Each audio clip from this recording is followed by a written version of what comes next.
Sir Anthony Bilgewater here. Now, I'm often asked, how did I become a Member of Parliament?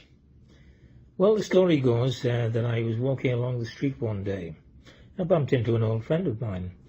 Now, in the area I used to live, the famous greeting was, "Are you working?" I said, "No, I'm not." And I said, "Do you know of any jobs?"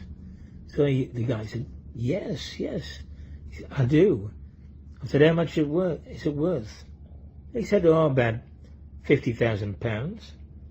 I said, "Oh, that's a good salary." I said, "I wouldn't mind that." I said, "What have I got to do for £50,000? "Oh," he says, "it's easy."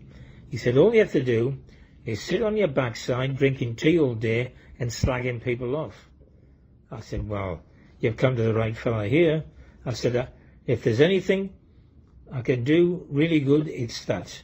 I'm very good at it." I said, "What is the job description?" He says, "Member of Parliament." So there you see. That's how I joined politics.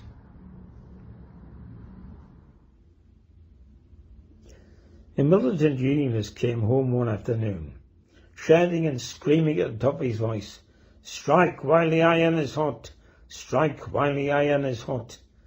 His wife did, and he got no shirts in the morning. It was 1936. There was a fascist meeting being held in the East End of London. Sir Oswald Mosley got up and he said, "When we get into power, you'll get this. When we get into power, you'll get that." At the back of the room, there was a little cockney, and he stands up and he shouts out, "What if we don't want it?" Sir Oswald Mosley replies, "You'll get it anywhere." Here's a poem called "The Poet Speaks." The watcher watches and looks like waiting. The listener listens, but hears only silence. The poet speaks and no one answers. Communication has ceased. Sir Anthony Bilgewater here. I'm often asked what I think about Australia. Well, the people are very friendly, the weather's lovely, and we have the same kind of humour. I often recall the first time I came to Sydney.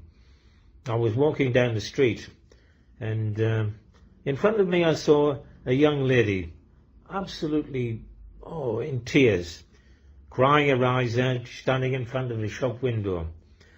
So I took pity on this lady, and I went up to her and I said, "Can I help you? Is there anything wrong?"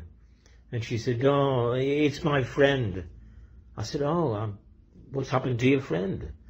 She said, Oh, she died.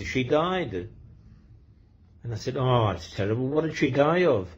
She said, "Oh, she became a blonde." Sir Anthony Bilgewater here. There was one day in Parliament, the leader of the opposition got up and he accused me of not having any policies. I said, "Sir, you are not right at all. I do have a policy for travel and for third-party fire and theft for the car." I was once asked about some of the women that I've been in a relationship throughout my life. And, well, the one that comes to mind the most is a very beautiful woman. In fact, the most perfect woman I've ever seen. So beautiful. She had a perfect figure. Something like 36, 24, $5 a kilo. She was a mermaid. Time traveler went looking for a job one day. Saw a sign on the wall of a big factory. So he thought, he'd give it a try. So he went in through the gate and he saw the foreman. And he said, "Any chance of a start?" And the foreman replied, "Come back yesterday."